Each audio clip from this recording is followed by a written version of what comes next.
ఆయన మలయాళ super star. మలయాళంలో ఆయన సినిమా రిలీజ్ అవుతుందంటే సౌత్ ఇండియన్ కళ్ళన్నీ ఆయన వైపే ఉంటాయి, ఆయన సినిమా వైపే ఉంటాయి. ఆయనే పృథ్వీరాజ్ సుకుమారన్ గారు. ఆయన ప్రస్తుతం మనతో ఉన్నారు. మరి ఈ సినిమా గురించి ఆయన ఏం మాట్లాడుతున్నారో ఆయన మాటల్లోనే విందాం. Okay, Kaduva movie. This is something I mean what I heard is this is something different from all the movies you have done ever. So how different is this? I'm not going to claim that this is going to be a film that's very different to all that I've ever done. But my claim is that it's something that I haven't done in a while, in a long while actually. And in fact, when I heard the script of Kaduva back in 2019, this is just a normal mass action entertainer with an interesting story and a lot of action mounted on a big scale, large canvas. You know, when I heard the script in 2019, the first thing that struck me was it's been a long time since Malayalam did something like this, and it's been a long time since I did something like this, which is why I said yes to it. Now, what I'm happy about is that 3 years later, today in 2022, when the film releases, that is a sentiment that I believe a lot of people share in Kerala. Malayalam cinema is going through a great phase. You know, we are creating superb content. We are being spoken about in high regard nationally and internationally. We have really cerebral, realistic cinema happening. We have thought-provoking, socially relevant films like Janaganamana happening.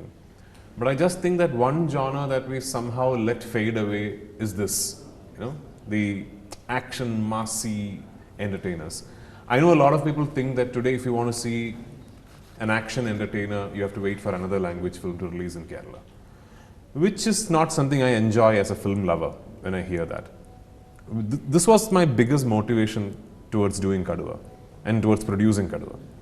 And more than anything else, I hope that when this film releases and people go to the theatre and watch it, I hope they sort of realize that they have also missed it, that they would also like to see these kinds of films also once in a while.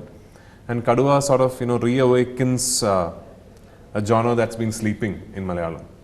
So, is it something like, as far as we know, it revolves around the rivalry, as far as we know, because we don't know much about the movie. So, so this rivalry theme and everything, that genre has been, it has been not seen in Malayalam these days, lately? No. See, the core of the film is basically an ego tussle between two men. And if you look at it that way, it's exactly the same in Ayappanam Goshin, my own film.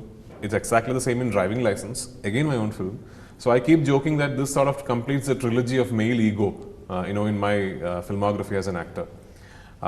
But what I'm saying that Malayalam is not being seeing a lot of recently is this large-scale action entertainers. You know, you look at Ayappanam Goshin, the narrative and the aesthetics of the film are designed in a fashion which is very rooted and real and all that. Kaduva though takes that cinematic liberty. You know, it is the action, the mounting, the styling, and everything is very cinematic and larger than life. And one of your, you know, that quintessential mass masala films. This is a kind of cinema where you want to carry a big bag of popcorn into the cinema hall, clap and hoot and enjoy, and then come off. This is not going to make you think about what you saw for 3 days. This is not that kind of a film. Yeah. Coming to Samyukta Menon, she worked in Tollywood, and now she's doing your movie. How is it? I mean, how will be her role in the movie, and how did you find her? Well, Samyukta plays my character's wife in the film, and how the film's plot progresses is that at one point, Kaduva Kunil Kuruvachan, my character, his family becomes an issue in the film.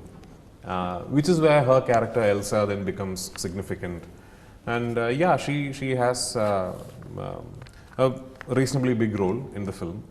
I've known Samyukta for quite a while now, although we haven't worked together. I remember one of her first films where she acted opposite Tovino was produced by a company that I used to own a stake in. You know?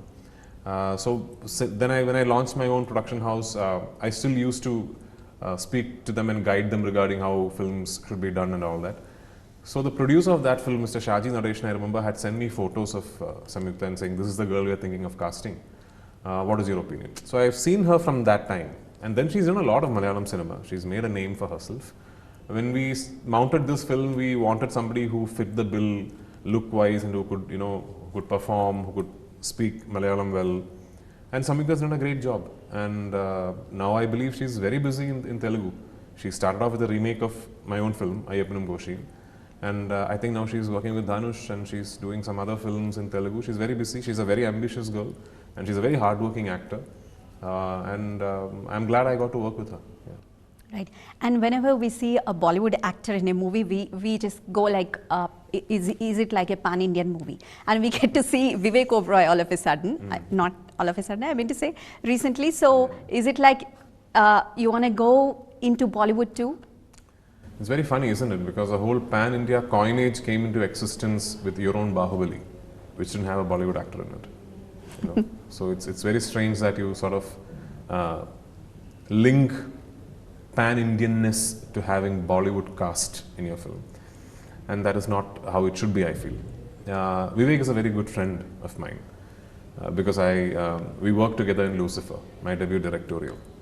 When we first discussed this film, in fact, all of us thought we might take this character to Biju Menon. But then Ayyappanam Goshim happened and it became such a big hit in Kerala. We didn't again want to cast me and Biju Menon, as two men having an ego tussle against each other. But it was equally important that character is done with somebody who carries his aura of stardom. Because it's also a very, very powerful character. Although the film is named after my character, the story is as much about these two people. So we wanted somebody who came across as very powerful, very authoritative on screen. And once we decided, no, we are not going to go to Biju Menon because of Ayyappanam Goshim, then the next option was Vivek. In my mind, in the director's mind, in the writer's mind, we all said Vivek Oberoi. Then I called Vivek and we are very good friends. I mean, we are friends, our families are friends. And then when I call, he comes and does it for me. So same, and I'm glad he did it because he brings a lot to the film. Yeah, and he's very good with action and seeming macho and all that. So Vivek as Joseph Chandy is definitely one of Kaduva's assets. Yeah. And we should talk about director because the whole movie, Captain of the Ship, plays a very important role for a movie. So how about him? This director is somebody who's making a comeback to Malayalam cinema after almost 9 years or 10 years now. But this is somebody who I hold in very high regard because at one point, I think he single-handedly sort of brought in a pronounced change in how mainstream entertainers are made in Malayalam. His filmmaking language has influenced a lot of filmmakers, including me. A keen cinema student, when you watch Lucifer, my first film, can spot places where I've been inspired by Shaji Kailas. So I hold him in very high regard. And this film is a story that happens in early 90s in Pala, which is why you see all the styling and all is quite period, So it happens in the early 90s in a central Kerala plantation belt, Pala, Kanjirapalli. And when I heard the story on such a background with such, story moments, plot points, all the films that I could think of were films that he did, the early 90s masala action entertainers. So then I thought, why not, ask him if he would be interested. So I called him. I said, there's a script that I've listened to which I like. If you listen to it and you say you will do it, I'll act in it and I'll also produce it, I said. So he listened to it and he said he'll do it. And that's how this project came into being. Yeah. Do you watch Telugu movies? I am not going to lie and say I watch every Telugu film, but all the big hits I've seen. Yeah, I've seen RRR, of course. I've seen Ala Vaikuntapuramlo. Which is the other recent big hit? Triple R? That I've seen, yeah. You have seen Triple R, Ala Vaikuntapuram, and Yeah. You must have seen Bahubali, right? Of course, yeah. So all the big hits I've seen. Okay. All the films that make noise, that I've seen. Yeah. Okay. So how did you find Tollywood? Is it good, better, best? Frankly, except for the fact that it's a different language, the process is the same everywhere. How you make cinema is the same. But from a business model point of view, I think Tollywood or Telugu industry is something that all of us are looking at with very keen interest right now. Because you guys really, taught us to start dreaming big. Thanks to Rajmouli sir and the producers of Bahubali, we all suddenly thought, hang on, maybe we should now start thinking big and not this, do this film, sell the satellite rights, sell the digital rights, release in theaters, make profit, go to the next film. No, maybe we should now stop that and start thinking big, ambitious. Not only did he do that, him and the Telugu industry proved that it is not a one-off. You know? There was a Pushpa, and then of course the KGF franchise from Kannada industry followed it up. So yeah, we are all looking at Telugu with keen interest. As actors, we all have the secret desire to be part of Telugu industry, because it is now, we know that Telugu industry has got the attention of the world. And let's see, I have my fingers crossed. I've had some very big leading production houses who have been magnanimous enough to come to Cochin and meet me, and wanting to work with me as a director, as an actor. So yeah, maybe in the near future, I'll start spending more time. Lucifer movie has been taken into Telugu like Godfather with Chiranjeevi. I'm very happy that Chiranjeevi sir is doing it, actually, because if I were to direct Lucifer in Telugu, Chiranjeevi sir would still have been my first choice for that role. I would have gone to him first. So I'm glad that it is Chiranjeevi sir doing it. I don't know how they have changed the script or if they have tweaked the script, but I'm looking forward to seeing it. I'm looking forward to seeing their version of my film, and I'm looking forward to seeing Chiranjeevi sir's version of Stephen Nedumballi and Qureshi Abraham. I am going to shoot the second part of Lucifer beginning of next year. So I'm hoping that Godfather is a huge hit, and then Chiranjeevi sir does the second part also. So. And do you realize you have a fan base even from all the South industries, and they want you to work in their movies too, like in Tollywood? I get a lot of messages from Telugu film lovers. In fact, most of the responses and feedbacks and messages that I got to read, I'm sure they were from everywhere, but most of the ones I got to read for Janaganamana were from Telangana and Andhra. And they're very, what was so nice about it is, they're very observant. A remark that they make about the film is very observant about what they thought the screenplay was, which is very flattering. That wow, when somebody watched your film that closely, or somebody got that nuance in your performance. As an actor, you might have done something which it's for your own satisfaction. Okay, I mean, you might have, when you say a dialogue, you might have did something with your eyes or something which nobody would notice, but you know that you have done it, and then suddenly you get a message saying, when you said that, you did this. That really hit me, and you're like, oh wow, somebody noticed it. A lot of messages from Telugu audience like that, which is amazing. So thank you for the love. I would love to work with in Tollywood, in Telugu industry. Like I said, I think every actor in India right now secretly harbors a desire to do a big ticket Telugu film. I will do Telugu cinema, and I hope I don't disappoint you, and I do so. And all the fans have a question like why he doesn't do in other movies, and now all of a sudden we have come to know about Salar. How did it happen actually? Salar happened actually long back, much before all you guys knew about the project. Hombale and Prashant had spoken to me about this potential film that they're doing with Prabhas, and that character in that film that they wanted me to do. And Prashant gave me a narration, and I absolutely loved it. I thought it was superb. And I said yes. Then unfortunately the pandemic happened, the lockdown happened, all our dates got jumbled. At one point I thought I'm not going to be able to do it because of my dates, because of my commitments in Malayalam. And I spoke to Prashant and Hombale and said, this might not happen. And we were all very sad, I was sad.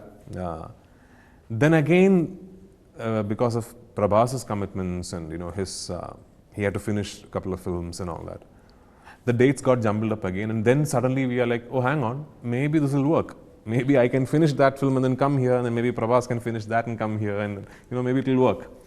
So I'm meeting Prashant. I'm discussing how we can work this out. I promise to try my best to make it work out, because I would love to work with Prabhas. I would love to work with Prashant. Hombale I'm already working with actually, but Salar is a film that one, I'm very excited potentially to be part of. Two, I'm even more excited to see when it releases. Yeah. And we have a picture of like grey shaded or action movies of yours. And what about your role in Salar? I can't tell you that at all. Want to keep it secret? Absolutely. Yeah. Until they reveal it? Yeah. Fine. You have been into direction, you have been into so many crafts, isn't it? Yeah. So effort differs in each and every craft. Which one do you think is the hardest one? Direction. Direction. Yeah. Okay, why so? For the sheer physical work it involves, you know, as an actor, I have the liberty, I'm not going to speak for others, of preparing for your role, you know, and then coming and doing a shot, and then going back and sitting in your air-conditioned vanity van. But as a director, you're not there. My assistants keep teasing me whenever I'm directing and I'm standing in the hot sun and sweating and all that. They like, well, did you have to do this? You could have sat in the vanity van. My assistants keep teasing me. Yeah, so direction is not something you can do unless you really, really enjoy it. Okay, it's not a skill set or a craft that you can polish and refine just because it makes you money. It's something. It'll have to be something much, much deeper than that that drives you. Much like acting, you know. I keep saying this thing about cinema. It's a lot of hard work, and people perceiving it from outside might not know it. Even for actors or for directors, there's a lot of work involved. And all the fame and the money and everything associated with it will cease to matter at one point. You know, the first time somebody will walk up to you and ask you for an autograph, you'll be very thrilled. Today, you're still very happy that people want a picture with you, people want your autograph, you're still very happy. But I'll be lying if I said, you know, that gives me the same thing, you know. You're not aware of that part of your life. You sort of, you know, somewhere you start to take it for granted that, okay, if you go to a crowded place, people will recognize you.